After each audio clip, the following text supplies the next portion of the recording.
আসসালামু আলাইকুম সুপ্রিয় শিক্ষার্থী, কেমন আছো সবাই? ভাওয়াল বদর আলম সরকারি কলেজের হিসাব বিজ্ঞান বিভাগের পক্ষ থেকে সবাইকে অনলাইন ক্লাসে স্বাগতম।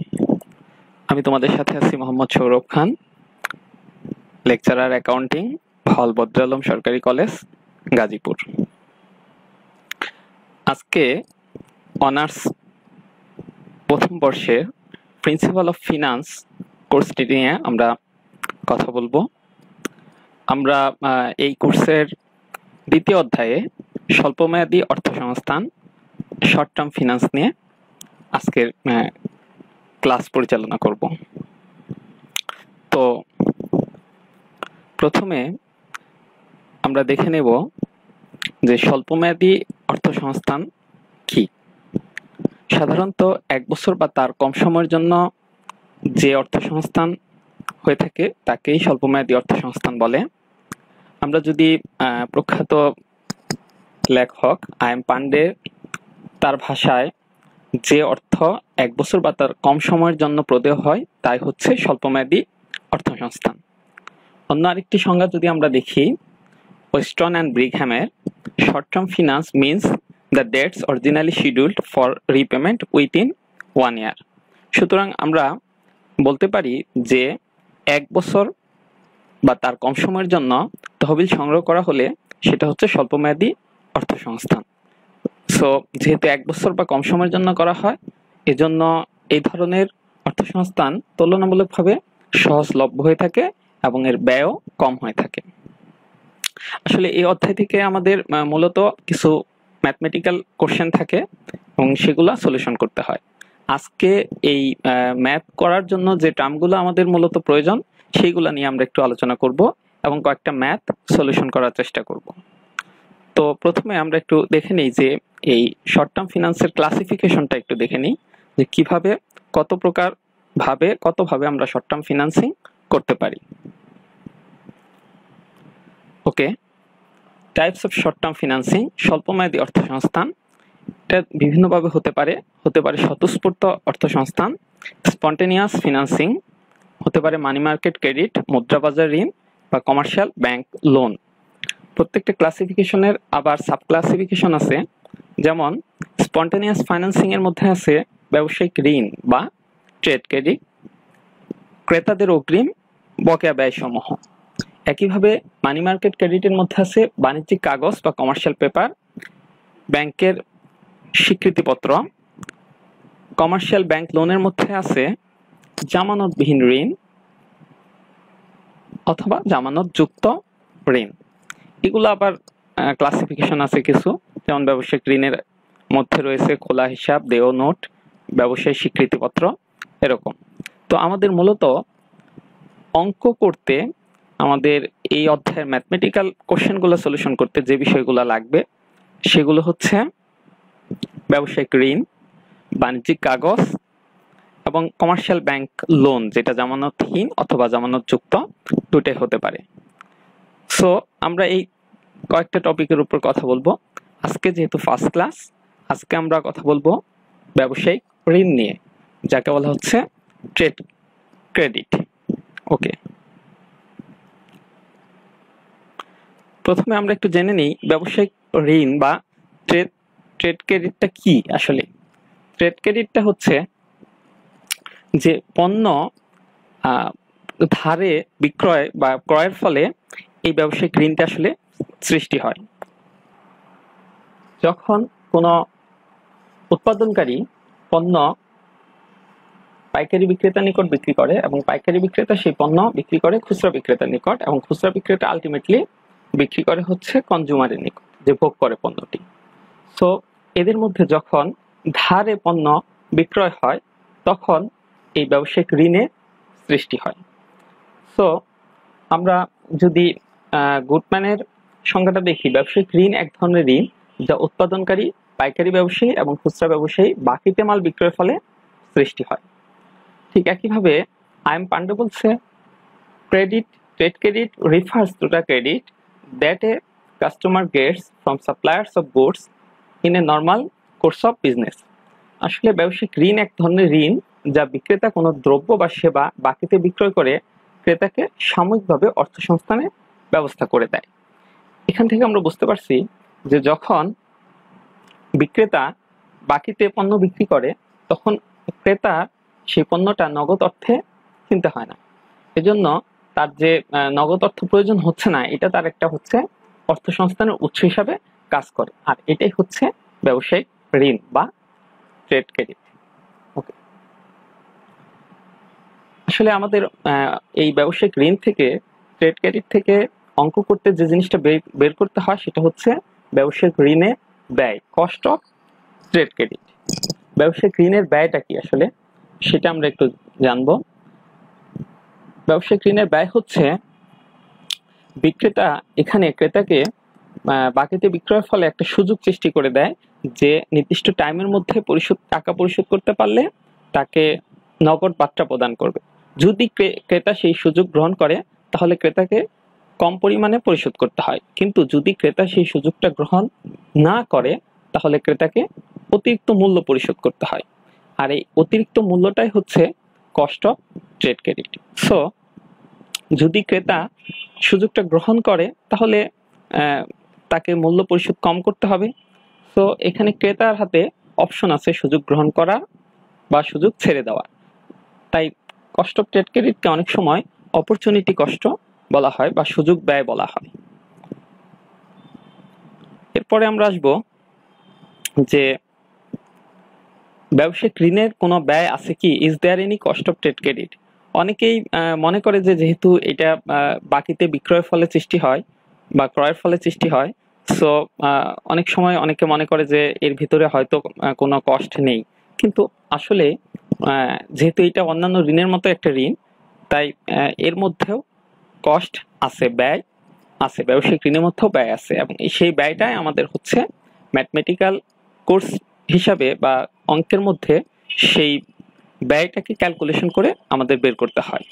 সো আমরা এই ব্যয়টা কিভাবে বের করব সেটা আজকে আমরা অঙ্কের মাধ্যমে আমাদের ক্লাসে আমরা শিখব। So how to calculate cost of trade credit, কিভাবে আমরা এই কস্ট অফ ট্রেড ক্রেডিটটা বের করব সেটা আমরা দেখব। এখানে এই কস্ট অফ ট্রেড ক্রেডিট বের করার জন্য আমাদের যে জিনিসটা দরকার সেটা হচ্ছে কিছু ফর্মুলা জানতে হবে। আমাদের সূত্রগুলা যদি আমরা জানি তাহলে খুব সহজেই আমরা কস্ট অফ ট্রেড ক্রেডিট বের করতে পারবো। সো প্রথমে আমরা সূত্রটা একটু দেখে নিই যে কোন ফর্মুলায় আমরা কস্ট অফ ট্রেড ক্রেডিটটা বের করতে পারি। ফার্স্ট আমরা দেখতে পাচ্ছি cost of trade credit APR. এখানে এপিআরটা হচ্ছে অ্যানুয়াল পার্সেন্টেজ রেট। এটা বের করার জন্য আমরা দেখতে পাচ্ছি ডিসকাউন্ট পিরিয়ডকে ভাগ করা হয়েছে 100 minus discount period into 360 credit period minus discount period into 100। যেখানে আমরা খুব সহজেই বুঝতে পারছি কস্ট অফ ট্রেড ক্রেডিট ব্যবসায়িক ঋণের ব্যয় আমরা জানি ডিসকাউন্ট পিরিয়ড মানে হচ্ছে নগদ বার্তার হার, ক্রেডিট পিরিয়ড হচ্ছে ঋণের মেয়াদকাল, ডিসকাউন্ট পিরিয়ড হচ্ছে বার্তার সময়কাল। দ্যাট মিনস আমরা যদি কস্ট অফ ট্রেড ক্রেডিট বের করতে চাই তাহলে আমাদের এই কয়েকটা জিনিস অবশ্যই আগে থেকে জানতে হবে। সেটা হচ্ছে ডিসকাউন্ট পিরিয়ড বা বার্তার সময়কালটা কত, ক্রেডিট পিরিয়ড বা ঋণের মেয়াদকালটা কত, অথবা ডিসকাউন্ট পিরিয়ড পার্সেন্ট নগদ বার্তার হারটা কত পার্সেন্ট। এই কয়েকটা জিনিস জানা থাকলে আমরা খুব সহজেই কস্ট অফ ট্রেড ক্রেডিট বের করতে পারি। এই ফর্মুলাটাকেই আরেকটু সংক্ষেপে আমরা লিখতে পারি এভাবে, এপিআর সমান সমান আমরা দেখতে পাচ্ছি APR equal to CDR. CDR মানে হচ্ছে ক্যাশ ডিসকাউন্ট রেট, যেটাকে বলা হচ্ছে নগদ বার্তার হার, 100 minus CDR into 360 CP that means credit period minus DP discount period into 100। এখন এখানে একটা ফ্যাক্টর আছে সেটা হচ্ছে এপিআর অ্যানুয়াল পার্সেন্টেজ রেট। এটা আমরা কখন বের করব কস্ট বের করার সময়, যখন ইন্টারেস্ট রেটটা সিম্পল থাকবে মানে সরল সুদে থাকবে তখন আমরা বের করব এপিআর। কিন্তু যদি ইন্টারেস্ট রেটটা কম্পাউন্ড থাকে, সেক্ষেত্রে চক্রবৃদ্ধি হয়, সেক্ষেত্রে আমরা বের করব ইআইআর। তখন কস্টটা ইফেক্টিভ ইন্টারেস্ট রেটে আমাদের বের করতে হবে। সো এখানে আবার দুইটা ভাগে ভাগ হয়ে যাচ্ছে, একটা হচ্ছে সিম্পল ইন্টারেস্ট রেট, আরেকটা হচ্ছে কম্পাউন্ড ইন্টারেস্ট রেট। এখন কম্পাউন্ড ইন্টারেস্টের ক্ষেত্রে আমরা ইআর এর সূত্রটা একটু লক্ষ্য করি, 1 plus r power n minus 1 into 100। ওকে, এখানে আর এবং n এই দুইটার মান সেপারেটলি আমাদের বের করে নিতে হবে। আমরা যদি দেখি, আর হচ্ছে রেটটা বের করতে হবে, CDR divided by 100 minus CDR, that is cash discount rate. ঠিক একইভাবে আমরা যদি সময়টা বের করি, n equal to 360 divided by CP minus DP, ঠিক উপরের ফর্মুলাটার সাথে অনেকটা মিল রেখে আমরা এই জিনিসটা খুব সহজেই মনে রাখতে পারি। আমরা যদি এপিআরটা মনে রাখি, তাহলে এপিআর এর প্রথম অংশটুকু আর এর মান হবে এবং সেকেন্ড পার্টটুকু হবে হচ্ছে এন এর মান। সো এইভাবে যদি আমরা মনে রাখার চেষ্টা করি, তাহলে খুব সহজেই ফর্মুলাটা মনে থাকবে এবং আমরা খুব সহজেই cost of trade credit calculation করতে পারবো। এখন একটা অঙ্কের মাধ্যমে আমি এক্সাম্পল দিয়ে বুঝিয়ে দেব কিভাবে এটা ক্যালকুলেশন করা যাবে। সো আমরা চলে যাচ্ছি একটা অঙ্কের উদাহরণে। আমরা অঙ্কটা একটু দেখে নিই। A company's raw material suppliers offer credit terms to 10, need 30. What are the cost of foregoing cash discount and effective interest rate? এখানে একটা কথা বলে রাখি, সেটা হচ্ছে যদি আমাদের কস্ট অফ ক্যাশ ডিসকাউন্ট বলে তাহলে আমরা বের করব এপিআর, আর ইফেক্টিভ ইন্টারেস্ট রেট বললে আমরা বের করব ইআর। এখন যদি কোনো কিছু বলা না থাকে সেক্ষেত্রে কোনটা বের করব?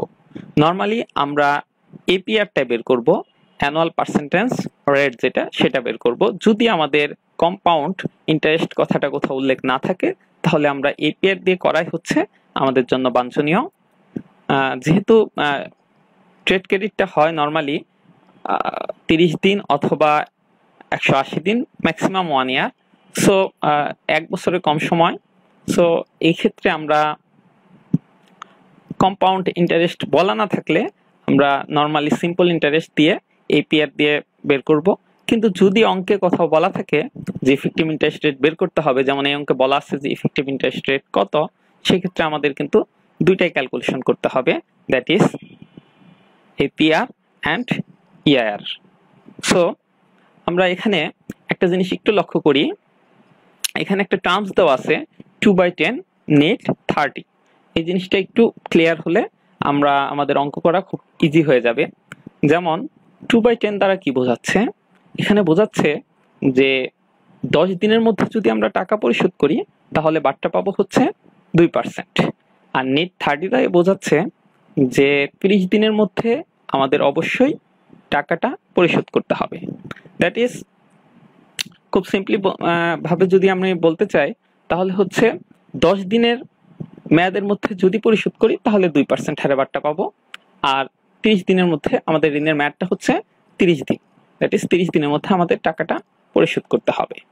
সো যদি 10 দিনের মধ্যে পরিশোধ করতে না পারে তাহলে বাট্টা পাবে না, আর যদি পরিশোধ করতে পারে তাহলে 2% হারে বাট্টা পাবে। সো এখানে বাট্টার হার, দ্যাট ইজ ডিসকাউন্ট পার্সেন্টেজটা হচ্ছে বা রেটটা হচ্ছে 2%, অ্যান্ড ডিসকাউন্ট পিরিয়ডটা হচ্ছে 10।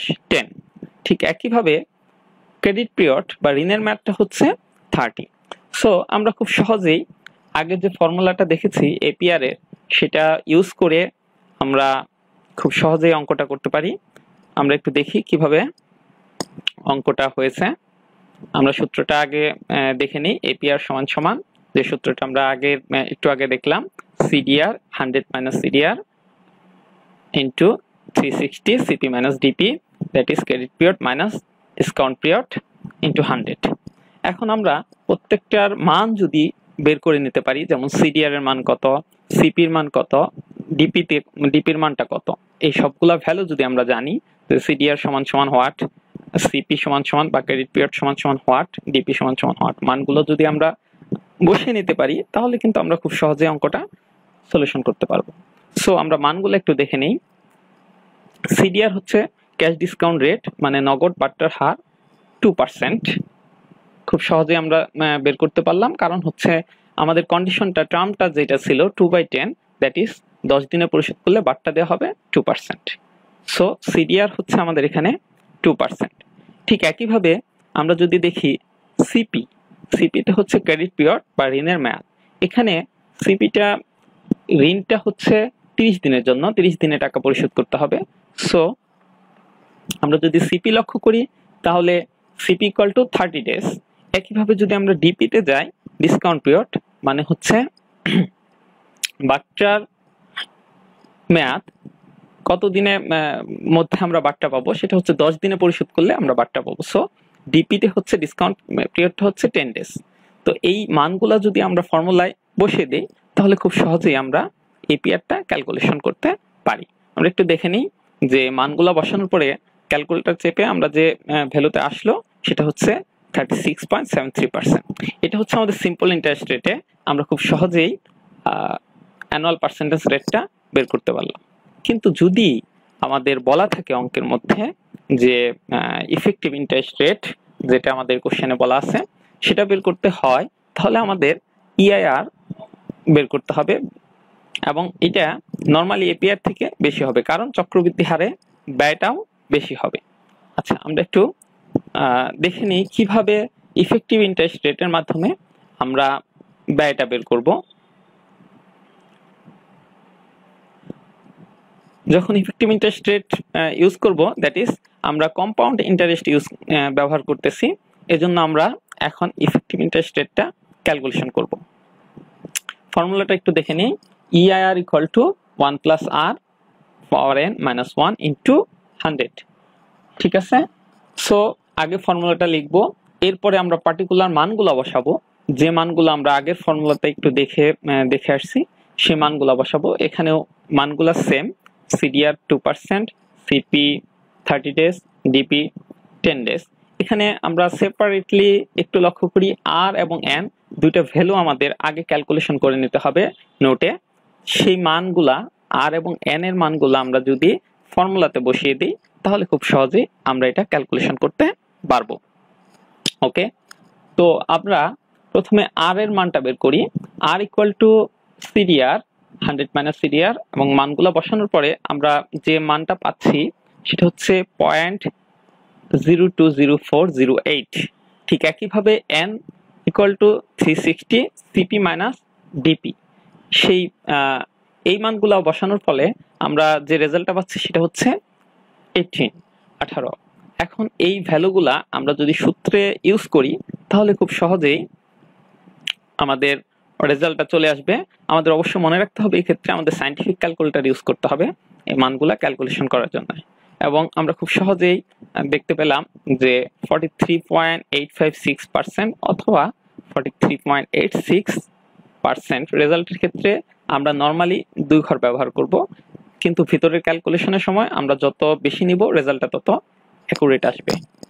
সো আমরা খুব সহজেই ইআর বের করতে পারতেছি, এবং এখানে ইআরটা লক্ষ্য করি 43.86%, যেটা আগের থেকে কিন্তু বেশি, যেহেতু এখানে ইন্টারেস্ট রেটটা কম্পাউন্ড, চক্রবৃদ্ধি হারে।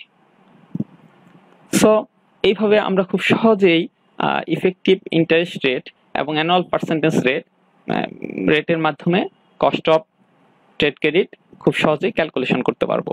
তোমরা যদি বাসায় একটু প্র্যাকটিস করো কয়েকটা অঙ্ক, তাহলে দেখতে পাবা যে খুব সহজেই মানগুলা বের হয়ে যাচ্ছে।